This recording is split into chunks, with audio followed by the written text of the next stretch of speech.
I recently had the opportunity to sit down and interview Dr. Michael Klapper, and we chatted for quite a while, so I've split this interview up into 2 separate parts to make it a little bit more digestible for you guys. And I didn't want to cut anything out of it because this is such a rare opportunity for me, and he is such a wealth of knowledge that I wanted to keep it in its entirety. I will put his social media links in the description box down below for his Instagram, his YouTube channel, and his webpage. But for those of you who don't know, Dr. Michael Klapper is a physician and an educator who's been promoting and seeing the benefits of a plant-based diet in not only himself, but also his patients since the early 80s. This guy is an OG of the game, guys, I'm telling you. He has a really interesting story, being born into a dairy farming family and eventually transitioning to a vegan diet after years of practicing medicine and seeing the results of the American way of meat-heavy diets.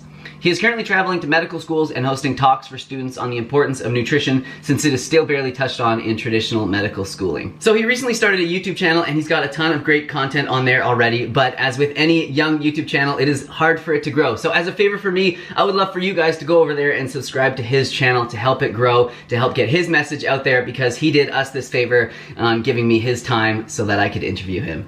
You're definitely going to want to check out both parts of this, but in this first one, we talk about genetics, digestion, gas, bloating, macronutrients, anti-nutrients, and of course, protein. So I think you guys are really gonna enjoy this interview. I know it was a real treat for me to get to sit down and chat with one of the people that I look up to, who I go to for information. It was a really, really special day for me. But just as a quick disclaimer, the audio is not the best in this. I did what I can with the equipment that I had, and I did what I could with my computer in post, but it is not perfect by any means. However, the information that's in this should trump the audio quality. So just please try and overlook that or over-listen it, and just pay attention to the information in this. So thank you guys. All right, Dr. Klapper, thank you so much for joining us today. Good to be with you, Jeff. Yes, thank you. Nice to have you here on Vancouver Island, my home soil. Hey, beautiful place. Yes, we're happy to have you. But you live in California, so also another beautiful place on the West Coast. Indeed. Probably my second favorite place on earth after Parksville here. So you talk a lot about genetics, and you say that your genetics loads the gun, but your lifestyle and your nutrition pull the trigger, which I totally agree with. I couldn't agree with more. But I often hear people saying that everyone has that grandma that's 95 years old. She smokes a half a pack of cigarettes a day. She eats bacon for breakfast, steak for lunch, and drinks a couple shots of whiskey every night before bed, and she's 105 years old. And that's not very encouraging for people to adopt a healthy, lifestyle or a more plant-based diet. So, what do you have to say to this sort of argument? Sure. Well, in the human family, there's a vast array of variation, and in the bell-shaped curve of all our genetics, there are some folks way out in one of the tail of the curve who were just blessed. They won the genetic lottery. Yeah. And that grandmother may well have had an intestinal tract that doesn't absorb cholesterol very well, that it just allows the cholesterol to pass right on through. She may have a set of liver enzymes that can digest linoleum glue. She just got such a powerful detoxification mechanism. She may have been taking a little castor oil because her mother told her to do that, and the fast transit through her intestinal tract may have prevented her from absorbing a lot of these toxins. You don't really know what's happening, right. But surely she was gifted genetically. Just like there's these savants who can sit down at the piano at age 4 and just play Mozart. She's kind of genetically in that group. But the issue, however, is that for every one of her remarkable set of genetics, there are hundreds, maybe thousands of folks who have their heart attack at age 50 on the same diet, who do get that colon cancer from that bacon rubbing on their intestinal tract day after day after day, who do develop the diabetes from a high-fat diet. And so to point to her and say, see, nutrition doesn't matter, is ignoring the reality of our human body, and we each have to deal with the genetics we've been dealt, and most of us are pretty average and susceptible to disease if we violate natural law. Cool. Yeah, perfect. Thank you. So I help a lot of people with transitioning to a vegan diet, to a more plant-based diet, and a lot of people discover that they get quite gassy from the transition, and it's a lot of the foods like beans and lentils that tend to do it. So they'll try and eat this way for a certain amount of time, and they'll say, I'm gonna, instead of having a steak burrito, I'm gonna have this huge bean burrito, and they eat that and they get all gassy and uncomfortable, and then they just decide that the diet, it doesn't work for them, it doesn't work for their body. Do you have anything to add to say about this?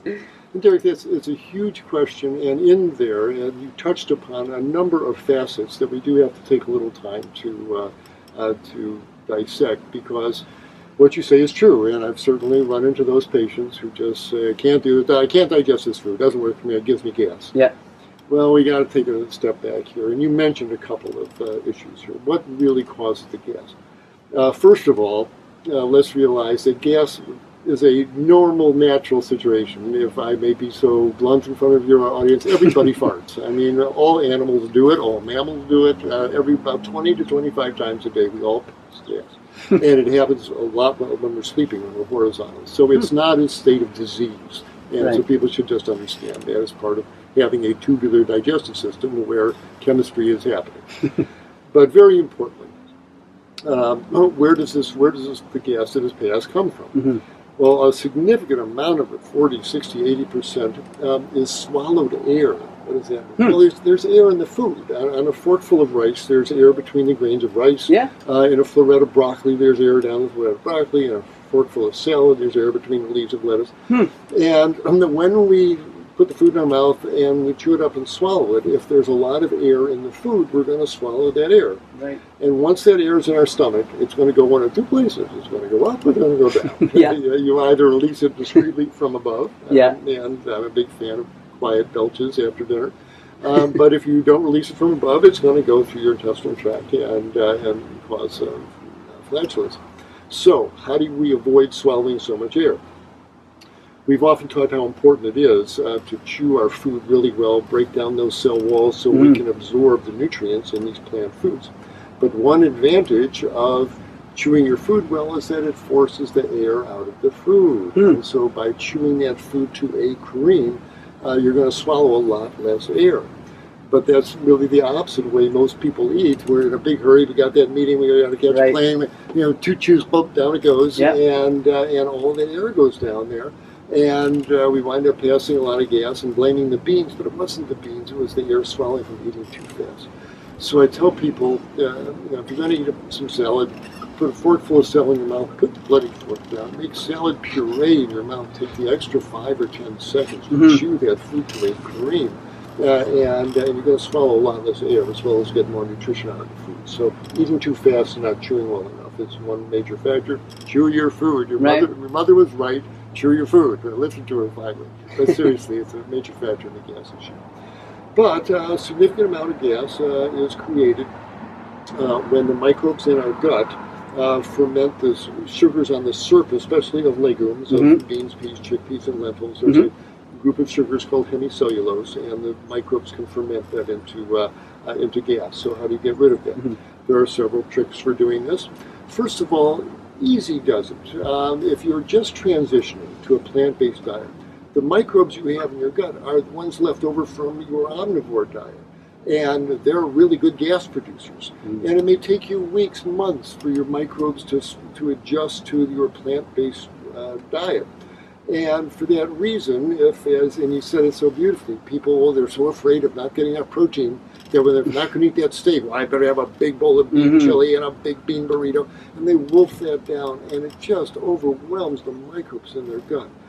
And, I say, treat your intestinal tract like a 57 Chevy. You're at the stoplight, and it's red, and it turns green. You don't slam the accelerator on the floor and peel out. Easy does it, on the gas. Same thing in introducing these legumes. How about just a tablespoon or two of the bean chili, of the lentil stew for a few nights there, and slowly increase the amount of legumes in your diet over weeks, and give your gut flora time to catch up. And so slow introduction of these high fiber, especially leguminous foods, really important.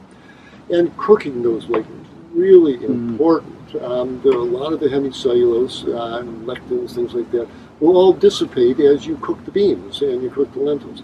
Now, all beans and lentils should be so soft you can squish them in between your two fingers there. And when you get them to that consistency, there's very little in the way of fermentable sugars and lectins and things like that left. So cook your beans, cook your legumes very thoroughly. And again, consume enough water with your meals so your digestive enzymes can get into the foods and do a nice thorough digestion on the fermentable sugars. And if you do these things, you're going to have some gas. And remember, there's a lag period. The food you eat determines the microbes that live in your gut. And if you eat a bunch of sugar or meat or dairy, you're going to summon up a particular set of microbes that are waiting there.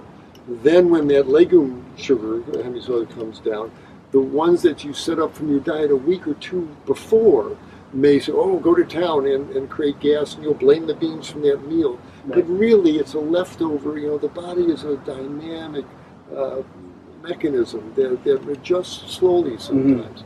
And so easy does it with the legume protein. Introduce it slowly, cook it well, chew it well, slow down, enjoy every mouthful by chewing your food well. And you're going to have some gas. Everybody farts, but it's okay. And as the weeks and the months go by, it gets much more tolerable, and you'll stay much more acceptable to your friends. But just because you have some initial flatulence there, don't assume I can't digest this food and this diet doesn't work for me. You're a mammal in transition in your diet.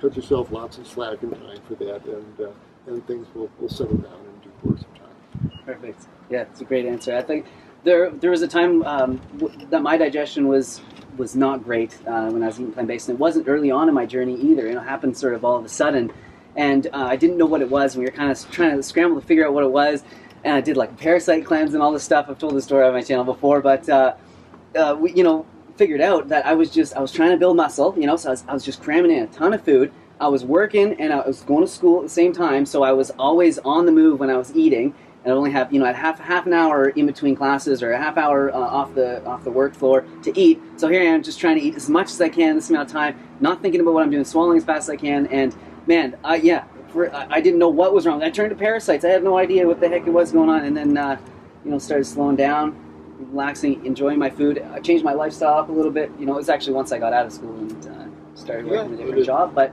so it's huge factors, and so I'm glad that you said those things. Absolutely, and again, words are so weighty in their meaning. And when you say I have digestive problems, then to the doctor that implies is there malabsorption, is there enzyme deficiency, is there some medical issue? Right. But what the person's really saying is like, I'm farting a lot, I got a lot of gas. Well, that does not mean you've got a digestive problem. It just means that there's some biochemistry going on in your colon that's producing a little extra carbon dioxide and methane. But that does not mean your whole digestive system is skewed and defective and has a serious disease. So start with the simple common thing. Common things are common, as they say.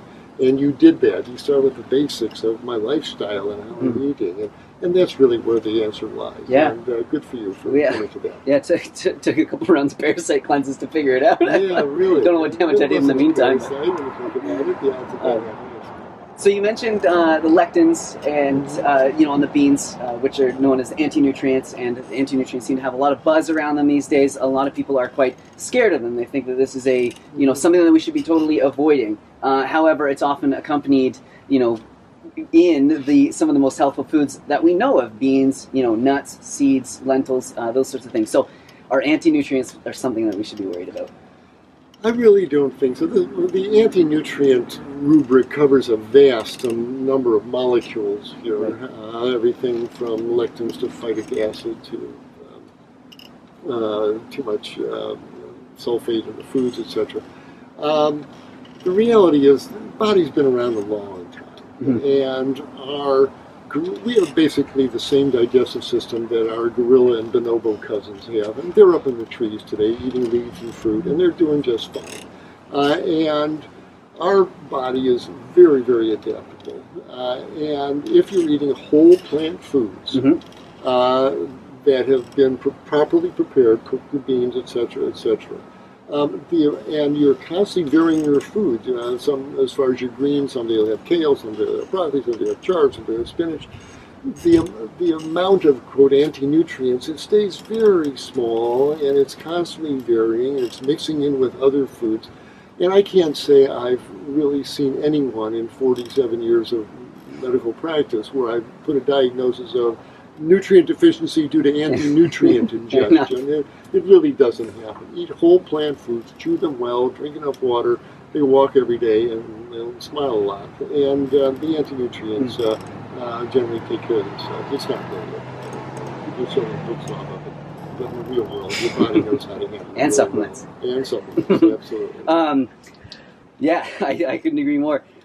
So you make it sound really easy. And, you know, I talk to a lot of people that are trying to follow a certain macronutrient ratio that they've either been given by a trainer or that they've read about in some sort of, some sort of muscle magazine or something, and they're trying to follow this. And when they, adopt it to a plant-based diet, because usually it's, for an omnivorous diet, when they try to adopt it to their plant-based diet, they find that it is, unattainably high in protein and also unattainably low in carbohydrates for a whole plant foods diet.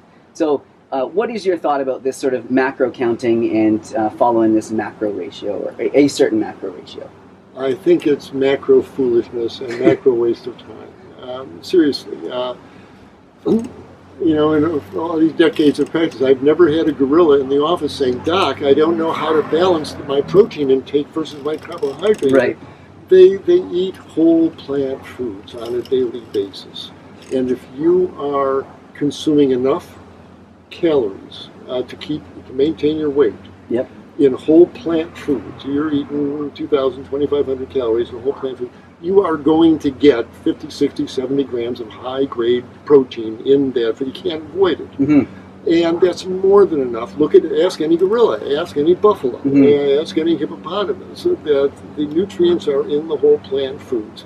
And these ratios that people are coming up, my friend and colleague, Dr. Colin Campbell, has written a number of wonderful books, and one of his last one is called, it's a beautiful plea. It's called Whole, W-H-O-L-E. Yep. And he's making this very argument that you are, where the nutrition folks, and again, this is an athletic trainer. That's not the person you want to take nutrition advice from. He's an athletic trainer. Mm-hmm. You want to focus on what Dr. Campbell is saying, that it isn't how much protein is in this particular mouthful and how much amino acid. It's the nature of the whole food stream that's moving through your tissues, through your body, with the entire meal, the myriad, the hundreds of thousands of interactions that take place in your mouth, in your digestive system, is so complex and so overwhelmingly